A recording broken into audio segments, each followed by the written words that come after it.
Hola a todos, bienvenidos al canal. Hoy al fin les traigo la reseña de En las cimas de la desesperación del escritor de origen rumano Émile Cioran. Muchos definen este libro como filosofía contemporánea, pero a Cioran no le hubiese gustado ser encasillado así, por lo que esta obra se puede definir de mejor manera como un diario de sus obsesiones. Este es el primer libro que publica el autor, por eso es muy recomendable para iniciar con él, ya que aquí están las bases de su pensamiento, las cuales continuará expresando en sus otros libros. Además, la obra de Cioran en su mayoría se encuentra en aforismos, pero aquí básicamente está en un formato de ensayo. Lo clásico en Cioran es que sus ideas sean fragmentarias, son el sello de su obra, pero en las cimas de la desesperación presenta un formato más parecido al tratado, más parecido al ensayo, por lo que narrativamente es más accesible. En 1933, un Cioran de 21 años sufre de insomnio. Para él, esa vigilia ininterrumpida era una nada sin tregua, que lo dotaba de lucidez, de una lucidez aplastante. Lo pasaba mal y estuvo a punto de tomar una decisión drástica, pero lo salvó la escritura, precisamente la escritura de este libro, el cual inicia con 21 años, pero mientras lo escribía cumplió los 22. Lo publica finalmente en 1934 en rumano. Luego, más adelante en su carrera de escritor, emigra a Francia y es ahí donde adopta el francés como lengua principal de sus escritos y termina declarándose apátrida. Cuando leemos este libro podemos percibir ideas típicas del existencialismo, también ideas del absurdismo.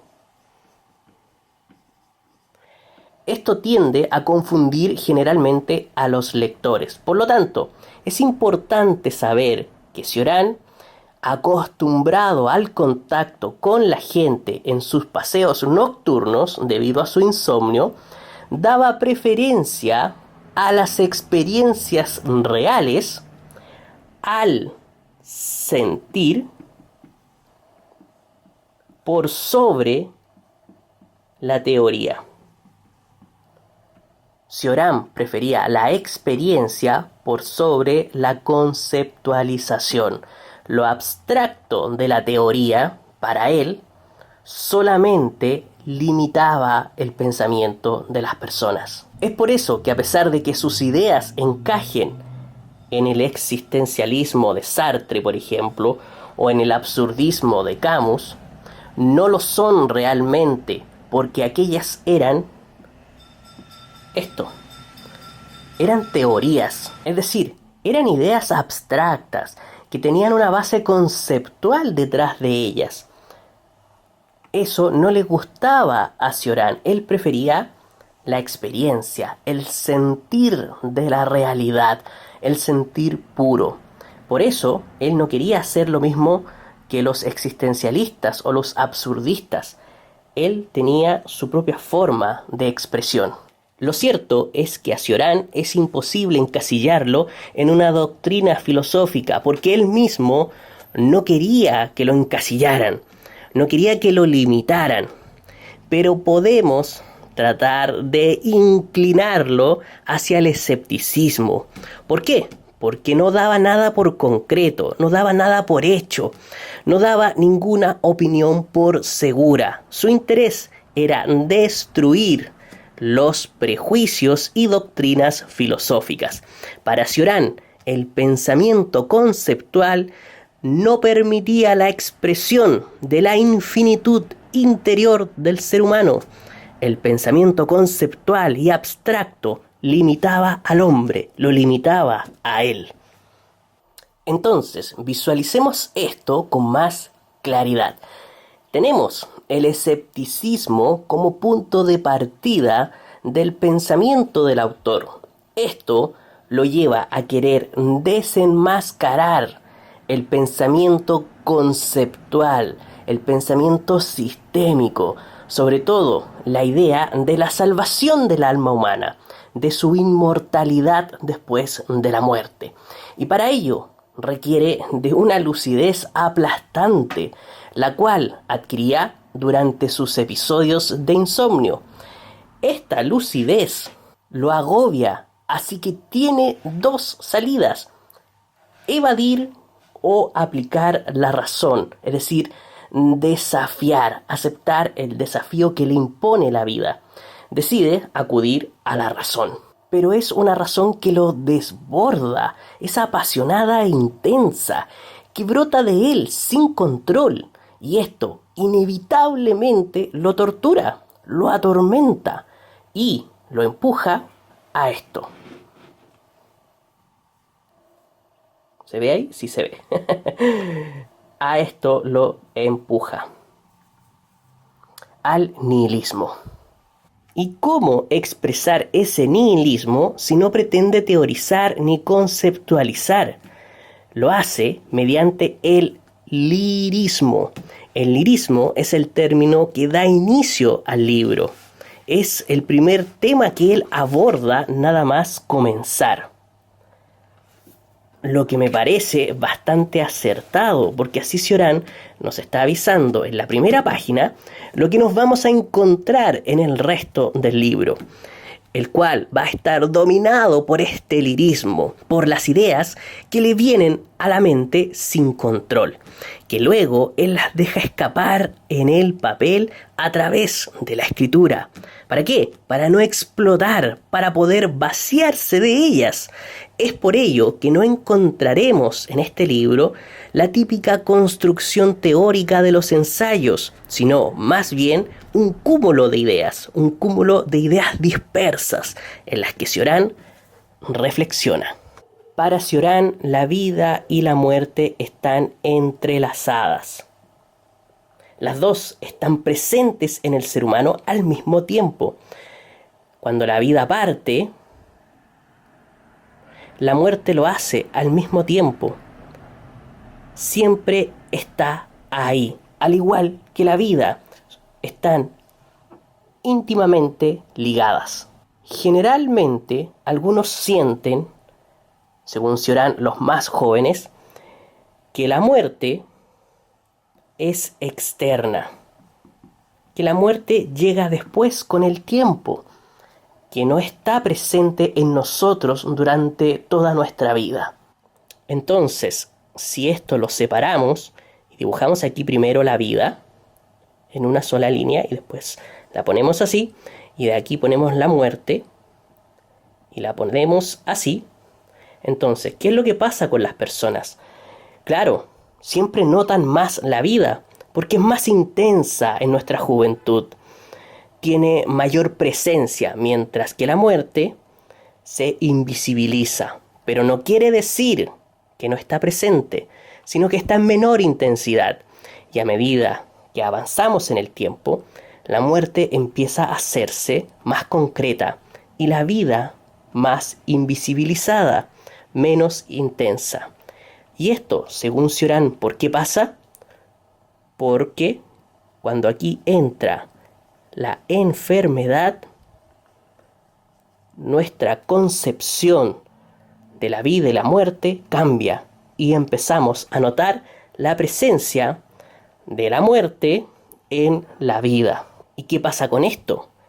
Que Cioran dice que en ese momento el ser humano se da cuenta de que ha estado viviendo en una agonía permanente. Es decir, en este punto el ser humano empieza a tener conciencia de la muerte y se da cuenta de que su vida no es, como él creía, un proceso constructivo, sino todo lo contrario, es un proceso degradativo. Vivimos en una agonía desde el momento que nacemos. Se desenmascara la nulidad de la vida, su insignificancia, su falta de sentido. Pero esto normalmente que pasa cuando nos acercamos a la muerte, cuando una persona común se acerca a la muerte, a Cioran le pasa aquí, en este punto de acá. A Cioran le pasa en su juventud. Él es consciente de que la vida es una agonía desde muy joven. Y se da cuenta que él está atrapado entre dos extremos. Entre el extremo de la vida y el extremo de la muerte. Y él está aquí, en el medio, y entiende de que haga lo que haga, en este lapso de tiempo, no va a tener ninguna importancia, porque al final morirá. Finalmente morirá, y lo que haga aquí no servirá para nada. Entonces, si lo que hace durante su vida no tiene importancia, le provoca un vacío, y lo que le espera tras la muerte también es un vacío, entonces, ¿qué sentido tiene todo esto? ¿Qué clase de broma macabra es esta? De nacer sin que nadie nos pidiera permiso y estar aquí, en el medio, sufriendo. Y en este punto está Cioran, atrapado en el sufrimiento entre estos dos extremos. Para Cioran, estar vivo y consciente de esto es sinónimo de sufrimiento. Y por medio de este sufrimiento, por estar en esta situación, Cioran alcanza lo que llama el lirismo. Lirismo que da origen a este libro. El mismo Cioran lo dice: yo no tengo ideas, sino obsesiones. Eso da una pista del carácter del libro. No adopta un tono conciliador, sino todo lo contrario. Quiere destruir, desarmar, acabar con todo lo convencional. Este libro está escrito con mucha intensidad. Es una prosa vigorosa y estilísticamente bella. Esa forma de pensar extrema de este hombre que está atrapado entre la vida y la muerte y que está sufriendo mortalmente, solo puede expresarse mediante el lirismo. Por ejemplo, si hacemos un gráfico para entender lo que Cioran quiere decir con extremo, podemos hacer algo así. Este eje podemos hablar del eje del placer. Aquí podemos hacer que el placer se convierta en vacío, ¿no es cierto? Placer, vacío. Este es el eje de la vida. De la vida vamos a poner vida tradicional. Entonces, si vivimos así, una vida completamente tranquila y pacífica, y de pronto tenemos un triunfo, algo que nos hace sentir placer, en este pico abrupto de placer cuya duración es breve, aquí Cioran no quiere bajar de él. Para él sería horrible volver a esta vida tradicional y aburrida luego de haber sentido lo que él llama la voluptuosidad. Alcanzar la voluptuosidad como él la alcanza constantemente es un horror para él tener que volver a lo tradicional, a lo trivial. Pero esto no solo pasa con el placer. ¿Qué pasa si nos viene un episodio de lucidez y tocamos fondo, sentimos el vacío de la vida? Y en este punto estamos completamente alienados. Acá también hay voluptuosidad. Y Cioran, después de sentir la nada, tampoco quiere volver a la trivialidad.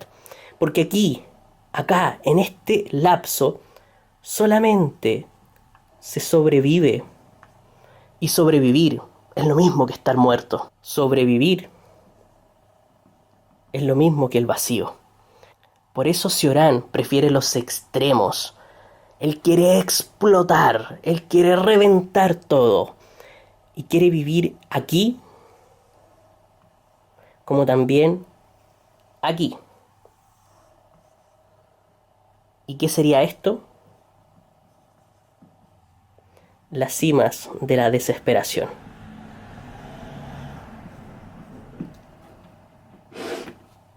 Las cimas de la desesperación. Oh, me faltó la D ahí. Voluptuosidad. Si creen que en este libro encontrarán alguna respuesta a sus inquietudes, no lo harán. Aquí solo hay extremos y obsesiones. Pero en el fondo te alivia saber que hay alguien que siente como tú, que es cercano a ti en su concepción del mundo. Acá no están los típicos formalismos de la filosofía que apartan a la persona común de las ideas. La filosofía se ha estado alejando de la persona concreta, según Cioran, y él quiere eliminar totalmente eso.